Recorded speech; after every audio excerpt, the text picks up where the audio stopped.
Ladies and gentlemen, welcome to the channel. If you're looking to see who shared your Instagram reel, I'm just going to take you through one or two things that you need to know. So first of all, if you go onto your Instagram account and you go over to your profile picture on the bottom right hand side, you'll land up on this page.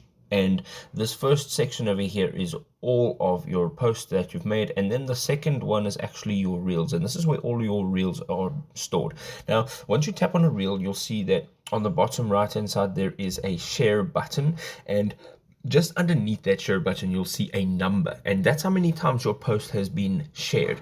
However, you cannot actually, as of now, see who has shared your reel. So unfortunately, maybe that'll come up in a future update, but as of now, you're not able to see who specifically or which account has actually shared your reel.